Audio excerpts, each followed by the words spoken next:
네, 우리 이번 시간에는 수질 환경 관계 법규에 해당되는 내용을 수업합니다. 여러분들 이것도 마찬가지로 1차 객관식에서는 20점, 20문항이 출제되는 그런 과목이어서 여러분들 이게 좀 등한시하는 법규 부분을 우리가 등한시하는 분들이 상당히 많은데 그러면 안 돼요. 그러니까 성실히 그쵸? 성실히 이 내용을 충분히 봐주셔야지 여러분들 원하는 점수가 나올 수 있고 좀 암기하는 것들이 많기 때문에 계속 반복적으로 읽어보는 게 가장 좋습니다. 아시겠죠? 반복적으로 읽어보도록 하고 먼저 이제 우리가 크게 법은요. 우리 첫 번째 우리 1001페이지서부터 나와 있나? 환경정책기본법 이렇게 나와 있죠? 총칙이 나와 있고 뒤에 보시면 시행령 별표 그 다음에 연습문제 이렇게 쭉 나와 있고요. 그 다음에 보면은 우리가 1016페이지에 보면은요.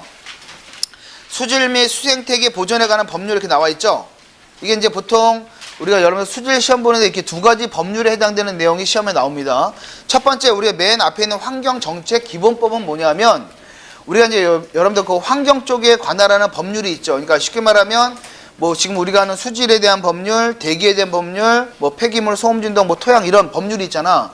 요거에 대한 공통법규입니다. 우리가 정책기본법이라는 것은 환경 쪽에 해당되는 공통법규라고 생각하면 되고요. 그 다음에 실제로 수질만 관련되는 법규가 수질 및 수생태계 보존에 관한 법률이라고 이제 따로 이제 정해져 있어요. 그러니까 이렇게 크게 두 가지로 나뉘어져 있습니다. 그러니까 이 두 가지를 다 보셔야 되는데 일반적으로 문제가 나오는 게 대부분 수질 및 수생태계 보존에 관한 법률이 시험에 대부분 나오는 거예요. 대부분. 그래서 아마 제가 보기에는 한 두 문제 정도만 환경정책기본법에서 문제가 보통 출제가 되고요. 나머지는 다 수질 및 수생태계에 관한 법률이니까 뭐 비율도 환경정책기본법은 이렇게 내용이 많지가 않습니다. 왜냐하면 환경정책기본법은 환경에 대한 공통법률인데 거기에 우리가 어떤 것만 수질에 대한 내용만 이제 몰아놓은 거니까. 알겠어요? 그러니까 양이 좀 작아요. 그래서 한번 전체 보겠습니다. 1001페이지 보시면 환경정책기본법, 제가 아까 이거 환경정책기본법 뭐라 그랬습니까? 공통법규라고 그랬어요. 맞죠? 공통법규라고 그랬습니다. 환경 쪽에 있는 공통적인 법규인데 거기 보시면 1장 총칙 나와 있는데요. 제3조에서 정의하고 나왔죠. 이제 보통 용어 정의가 나옵니다. 근데 이게 보통 한 2년에서 3년에 한 번꼴로 나올까 말까 합니다. 그러니까 비중은 상당히 작아요. 비중은 작는데 거기 보시면 용어의 정의 보시면 환경이라 함은 하고 자연환경과 생활환경을 말한다 그랬어요. 그래서 자연환경이 뭐고 생활환경이 뭐고 나와 있죠. 참고 정도만 하시고 그 다음에 이제 환경훼손이라는 말이 나오고 환경보전, 환경용량이라는 말이 나오는데 보통 일반적으로 이제 환경훼손, 용량, 그 다음에 환경용량, 환경보전 요거에 대한 문제가 답으로 나오는 게 상당히 많았습니다. 나오는 문제를 보면 이제 그 정도가 있었고 근데 2014년서부터 뭐가 변경이 되는 거냐, 뭐가 추가가 됐냐면 그 8번 8항에 환경기준이라는 게 추가가 됐어요. 그래서 여러분들 시험 보실 때 정도 되면 한번 나오지 않을까라는 생각이 들긴 합니다. 만약에 나온다 그러면 비율은 적지만 나온다 그러면 환경기준이란 해서 국민의 건강을 보호하고 쾌적한 환경을 조성하기 위해서 국가가 달성하고 유지하는 것이 바람직한 환경상의 조건 또는 질적인 수준을 말한다라는 게 환경기준에 대한 정의입니다. 환경기준에 대한 정의 한번 참조해 보시고 좀 유심히 보셔야 될 부분은 아까 환경 5번 5, 6, 7, 8항 환경훼손하고 환경보전하고 환경용량에 대한 내용은 여러분들이 한번 유심히 보고 넘어가셔야 될 부분이다라고 말씀을 드리고 싶어요. 특히 아까 8항 같은 경우는 2013년에 추가가 됐으니까 그 내용 한번 보도록 하시고 그 다음에 보세요. 시행령 별표 봅니다. 시행령 별표해서 요 부분이 이제 시험에 아주 잘 나오는 부분입니다. 이게 이 1002페이지서부터 해갖고 어디에요? 1007페이지까지 제가 보기에는 일반적으로 보면은요 한 문제 이상 꼭 나옵니다. 보통 한 두 문제 정도가 나오죠. 요 내용에서 그래서 한번 보셔야 되는데 먼저 시행령 별표에서 먼저 하천에서 거기 뭐라고 나왔냐면 하천 및 호수에서 사람의 건강보호 기준 나와 있고요. 그 다음에 생활환경 기준 나와 있죠. 그 다음에 뒤로 한번 넘어가 보세요.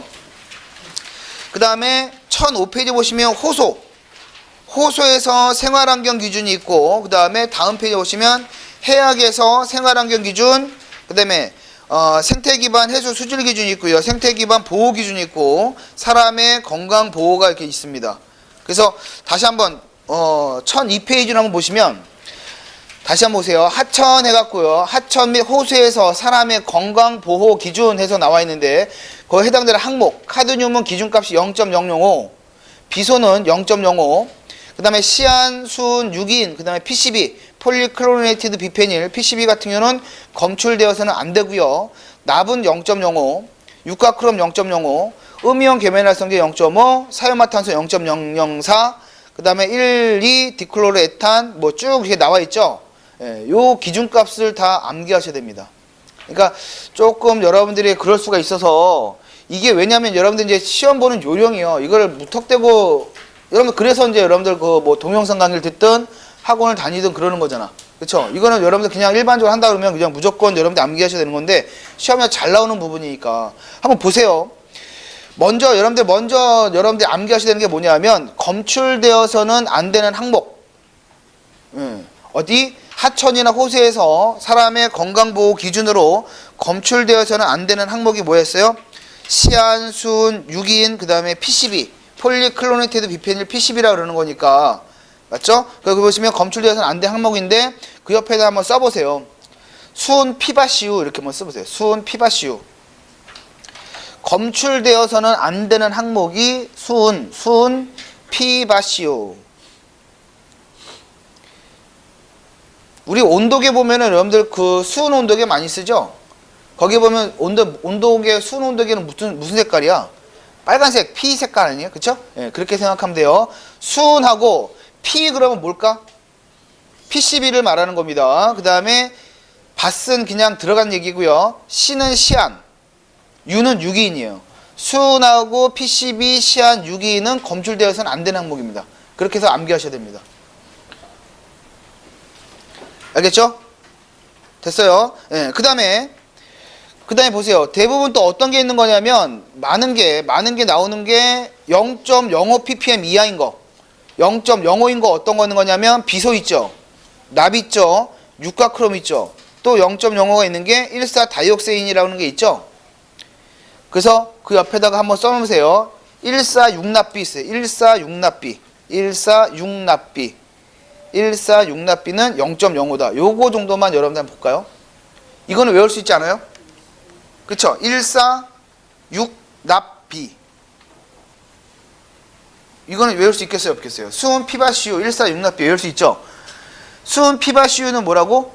검출되어서는 안 되는 항목들이고요. 그 다음에 이제 제일 많은 게 0.05 ppm 미리그램 퍼 리터 이하이니까 1,4-6납비 써는 1,4는 뭘 뜻하는 거냐면 1,4-다이옥세인을 말하는 거고 6g은 뭐가 생각나셔야 될까? 육가크롬이 생각나셔야 됩니다. 예. 그 다음에 납이 생각나야 되고요. 비는 비소가 생각날 수 있죠. 이게 기준 항목이 우리가 기준값이 얼마라고? 0.05 ppm, 0.05 미리그램 퍼 리터 이하인 것이다 라고 보시면 되죠. 됐어요? 그러면 우리가 지금 여기서 하나, 둘, 셋, 넷, 다섯, 여섯, 일곱, 8개가 지금 암기가 된 거야. 맞죠? 수은 피바시우 1,4-6납비 이렇게 해서 하면 되잖아. 그쵸? 거기에다가 이제 제가 체크해드리는 것만 하나 신경 써서 보도록 합니다. 어떤 거? 제일 위에 카드뮴.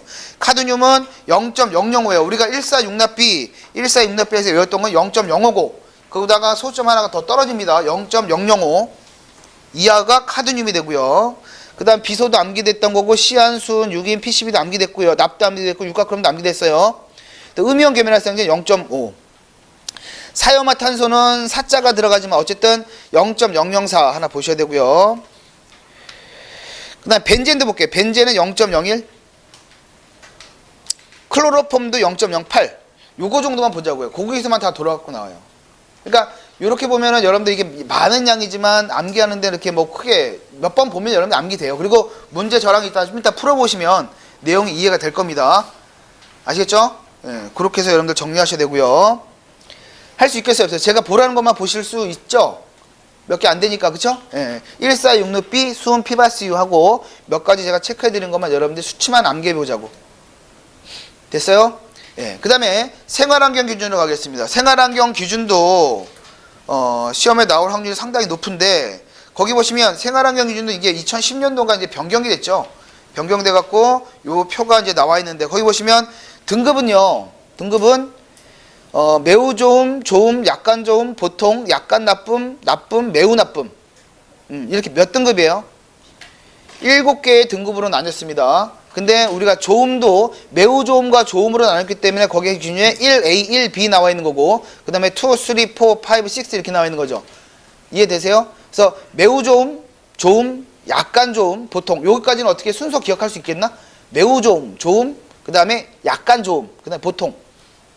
됐죠? 그 다음에 약간 나쁨, 그 다음에 나쁨, 그 다음에 매우 나쁨. 이렇게 해서 총 7등급으로 나와 있는데, 거기 먼저 기준 항목을 보시면 pH, BOD, COD, TOC, 부유물질 SS, 그 다음에 용존산도랑 DO, TP. 그쵸? 기준 항목 중에 TN 없어요. 알겠죠? 그래서 우리가 하청 및 호수에서의 생활환경 기준 중에 해당되는 항목이 아닌 것은 하고 물어볼 수가 있습니다. 어떤 거? TN이 답이라는 얘기지. 기준값이 없는 거.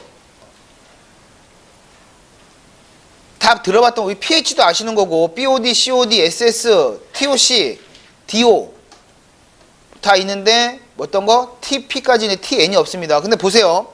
일반적으로 수소이온 농도 pH를 보시면요. 좋음, 매우 좋음, 좋음, 약간 좋음, 그 다음에 보통까지는 pH 기준이 보통 중성 기준입니다. 보통 얼마야? 6.5에서 8.5. 6.5에서 8.5. pH가 7이 기준인데, 그쵸? 6.5에서 8.5가 우리가 기준이 되는 거고, 그 다음에 약간 나쁨 밑으로 가면 어떻게? 6에서 8.5. 한 단계가 낮아져요. 이것도 어떻게 잘 생각하면 여러분들 이해할 수 있을 것 같아요. 그 다음에 BOD 보시면 BOD 생물학적 산소이온은 BOD 보시면 매우 좋으면 1 이하, 좋으면 2, 약간 좋으면 3, 그 다음에 보통 5입니다. 5. 그 다음에 뭐 8, 10, 10 이렇게 되죠. 그래서 대부분 우리가 좋음, 매우 좋음, 좋음, 약간 좋음, 보통 요게 나오고요. 나쁨은 별로 나오지가 않지만 나쁨도 이렇게 기준 이렇게 잡아놔야 돼요. 그래서 좀 여러분들이 한 번에 다 외우려고 그러지 말고 좀 신경 써서 보시면 암기가 됩니다. BOD가 뭐 먼저 여러분들 어떻게 오셔야 돼? 매우 좋음, 좋음, 약간 좋음, 보통 이렇게 해놓으시고요. 이건 순서대로 여러분들 아까 처음에 기억한다 그랬잖아. 거기서 1, 2, 3, 5, 1, 2, 3, 5 이렇게 1, 2, 3, 5 1, 2, 3, 5, 1, 2, 3, 5, 1, 2, 3, 5, 1, 2, 3, 5 이렇게 외우셔야 되고요. COD는 2, 4, 5, 7, 2, 4, 5, 7, 2, 4, 5, 7 1, 2, 3, 5, 2, 4, 5, 7, 1, 2, 3, 5, 2, 4, 5, 7 그 다음에 총 유기탄소량 TOC는 2, 3, 4, 5, 2, 3, 4, 5 1, 2, 3, 5, 2, 4, 5, 7, 2, 3, 4, 5 그 다음에 SS는 다 25, 25까지만 보고요. 용존산소량은 다 어떤 거예요?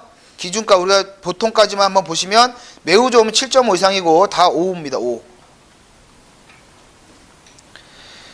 그 다음에 대장균균에서도 우리가 총 대장균균이 있고 분원성 대장균은 시험에 나온 적이 거진 없어요. 제가 여태까지 한 10년 동안에 한 번을 못 봤습니다. 분원성 대장균 거진 안 나옵니다. 그 다음에 총 대장균은 우리가 보통 정도가 5천 정도로 보셔야 돼요. 그러니까 이렇게 여러분들 공부하시는 방법이 한번 집중해서 한번 읽어보시고요. 그 다음에 뒤에 문제 한번 보면서 맞춰보면은 이게 이해가 됩니다. 알겠죠? 알겠죠? 예. 그 다음에 거기 보세요. 이런 그 비고란 그 밑에 비고란 보시면 등급별 수질 및 수생태의 상태하고 나왔는데 거기 매우 좋음이라는 용어는 매우 좋음이라는 것은 용존산소가 풍부하고요.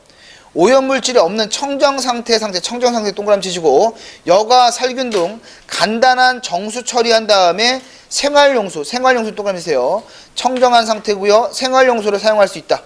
간단하게 여과나 살균 같은 걸 한 다음에 우리가 생활용수로 사용할 수 있다 이런 얘기고 좋다라는 얘기는 용존산소가 많은 편이고요. 많다는 게 아니라 많은 편이고 오염물질이 거의 없는 청정한 상태에 근접한 상태라 했어요.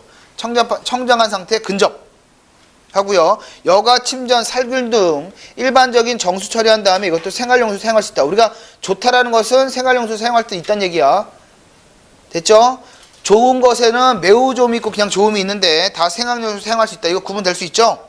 그 다음에 약간 좋음이라는 얘기는 오염물질이 있으나 용존산소가 많은 상태에 다소 좋은 상태로 여과, 침전, 살균 등 일반적인 정수 처리한 다음에 얘는 생활용수 또는 수용용수 사용할 수 있습니다. 수용. 다 마찬가지 생활용수, 그 다음에 생활용수 맞는데 우리 약간 좋음은 수용할 수 있는 상태를 말하는 거죠. 그다음에 보통은